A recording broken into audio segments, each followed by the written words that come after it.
Vous le savez, la République démocratique du Congo a été encore frappée par un naufrage dans le lac Mai-Ndombe. Et pour en parler, nous recevons dans cette édition du journal Jean-Robert Bwangoyi, l'administrateur gérant de ERA Congo. Il a été reçu comme invité du journal par Bibi Chingua.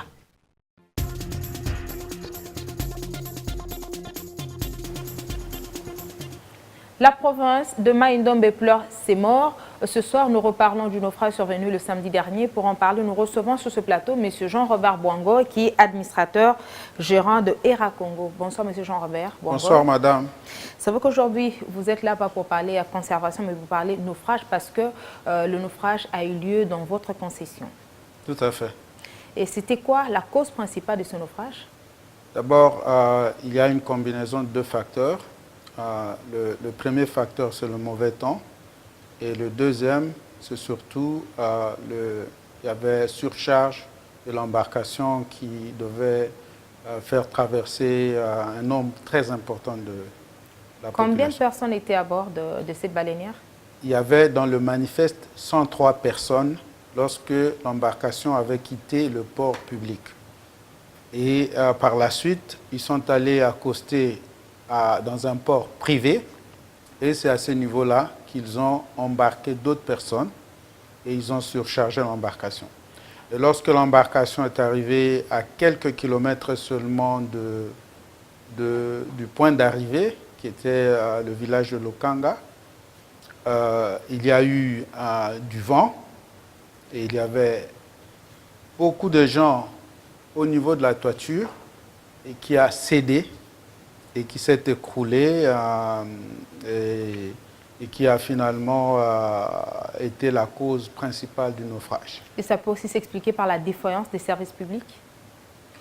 Tout à fait. Bon, défaillance, je ne dirais pas défaillance. Les services ne sont pas équipés. Dans ce cas d'espèce, la DGM avait fait son travail. Dans ce cas d'espèce, la DGM avait fait son travail. Ils ont contrôlé la baleinière. Ils ont dit qu'elle devait avoir seulement 100 personnes, donc ils avaient chargé 103 personnes. Maintenant, les services de l'État, hein, la Marine nationale, n'a ni embarcation, ni moteur, donc ils n'ont pas le moyen de contrôler les embarcations dès qu'ils ont quitté le port public. Et c'est quoi le bilan exact actuellement? Pour le moment, il y a eu 186 rescapés, 43 corps que nous avons pu récupérer et il y a plusieurs disparus et nous ne saurons pas combien.